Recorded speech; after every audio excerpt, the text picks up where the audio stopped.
हम आप लोग रोजाना श्री ब्रह्म चैतन्य जी महाराज के द्वारा श्री राम नाम की महिमा श्रवण कर रहे हैं। आज के प्रसंग में उन्होंने बताया कि भव रोग से मुक्ति का उपाय और सत्संगत और नाम स्मरण। एक गांव में एक वैद्य रहता था। उस वैद्य को किसको क्या रोग हुआ है यह उसका मुंह देख के समझ जाता था। उस वैद्य ने एक आदमी को घर के पास से गुजरते हुए देखा तो उसे घर में बुलाया।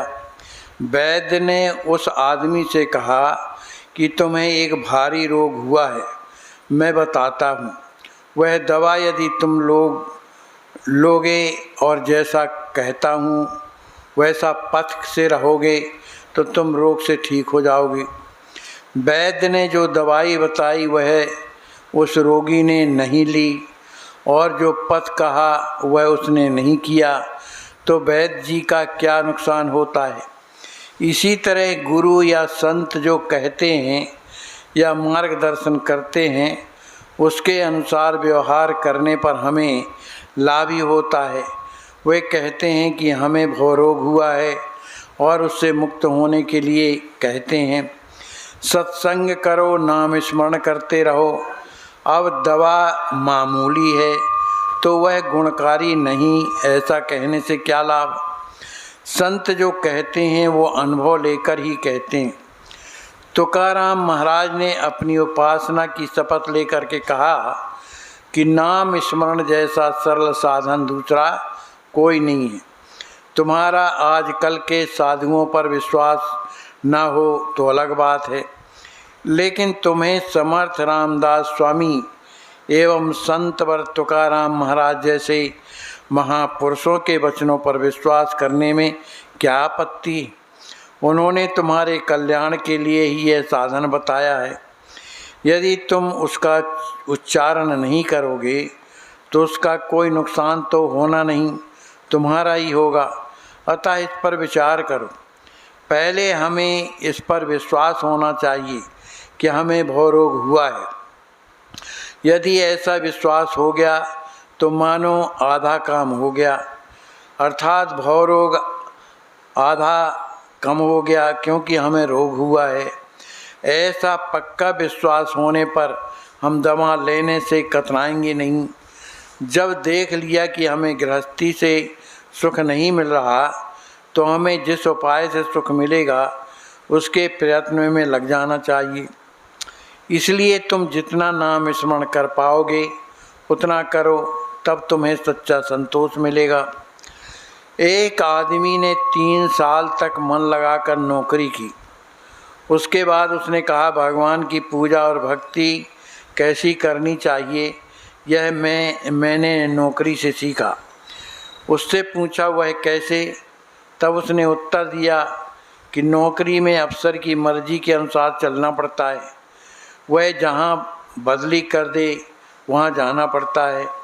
फिर उस समय घर में अड़चन हो तब भी हमारा बस नहीं चलता, यानी अपना काम अलग रखना पड़ता है। अब मैं अवकाश ग्रहण कर चुका हूँ, अब केवल मालिक बदला है। अब मैं अफसर के बदले भगवान को श्रेष्ठ मानता हूँ। वह आदमी की तरह स्वार्थी नहीं है, वह अत्यंत ही निस्वार्थ होने से मेरे हित की बात करेगा, इसलिए मैं बहुत प्रसन्न हूँ। इस प्रकार मनुष्य को गृहस्थी से परमार्थ करना सीखना चाहिए। यही अपने जीवन का सार है। संतों का सहवास यही खास बात है। गृहस्थी प्रारब्ध उपाधियों आदि शांति से सहनी चाहिए, इनसे कभी त्रस्त नहीं होना चाहिए। इसी को जागृत समाधि कहते हैं। छाया मिट्टी की परत पर दिखाई देती है तो क्या छाया गंदी होती है? उसे कोई धोता है? सभी संकल्पों का त्याग कर बालक के समान चित्त वृत्ति शुद्ध होना चाहिए। ऐसे शुद्ध चित्त में निरंतर विवेक रखें। मनोवृत्ति राम का स्मरण करने में हो तभी हमें परम शांति प्राप्त होगी। मिथ्या कल्पना की वृत्ति को मिटाकर चित्त में अखंड राम नाम रहे, संतोष भी हो।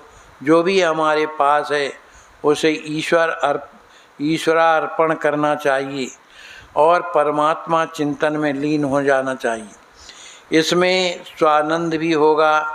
यही सिद्ध साधु के लक्षण हैं। वासनाओं को पूर्ण मिटाकर चित्त शुद्ध करके अहंकार को गाड़ कर निभ्रांत हो जाओ। मैं राम का हूँ, राम मेरे हैं, यही पूर्णत्व है। जो देह बुद्धि का त्याग करता है उसे संत सहवास का लाभ होता है। हमें संतों को देह स्थिति में नहीं देखना चाहिए। हमें देहातीत होकर यानी विकारों पर मात करके उन्हें देखना चाहिए। नाम में प्रेम करना ही साधु का लक्षण है। जो जो संतों के सहवास में आए उनका जीवन संतों ने सफल किया। साधु देह त्याग कर देते हैं, फिर भी उनसे प्राप्त प्रेरणा का स्रोत भक्ति की वृत्ति जागृत रहती है। उसी का स्मरण करके रात दिन हमें उनकी सेवा में लगे रहना चाहिए। संतों के सहवास जैसा दूसरा कोई परम भाग्य नहीं है। संतों के चरणों में जिसका पूरा विश्वास है उसे भगवान की प्राप्ति होती है। हम गृहस्थी जरूर करें, लेकिन हमारा सही ध्यान संतों की ओर हो। यदि हम हर सांस लेते समय नाम स्मरण करें तो संतों को परम संतोष होगा। संत संसार के आधार हैं, उन्हें निरंतर प्रणाम करो। देह नश्वर है, संत की देह भी नश्वर होती है, किंतु वे अमर हैं क्योंकि उनकी कीर्ति सर्वत्र फैली हुई है। राम ही संसार का कर्ता है, निर्माता है, यह संत जानते हैं और तदनुसार व्यवहार करते हैं। अपने आचरण से वे औरों का मार्गदर्शन करते हैं। हमें संतों का अनुकरण करना चाहिए, उनके दर्शन करने चाहिए, उनसे प्रार्थना कर मार्गदर्शन लेना चाहिए, जिससे जीवन का रास्ता सहज होगा। जिसने अपने मन में यह निर्णय लिया कि प्रभु राम के दर्शन के सिवा और कोई श्रेष्ठ लाभ इस संसार में नहीं, उसे ही सत्संगति का लाभ होता है। परम भाग्य से संत हमारे घर आते हैं। जो अभागी होते हैं उन्हें संतों का घर आने में क्या भाग्य है यह नहीं समझता। वे पूर्ण अनाड़ी हैं। अंधा सूर्य प्रकाश की महत्ता कैसे समझेगा। अतः जो विषय वासना में डूबा है उसे संत संगति का लाभ नहीं होगा। राम नाम के बिना जिसका एक क्षण भी व्यतीत नहीं होता वही असल में जीवन मुक्त है। जो देह के बारे में विरक्त होता है, जिसे विषय व्यर्थ लगता है, वही जीवन मुक्त पुरुष माना जाता है। बोलिए श्री सीताराम नाम महाराज की जय।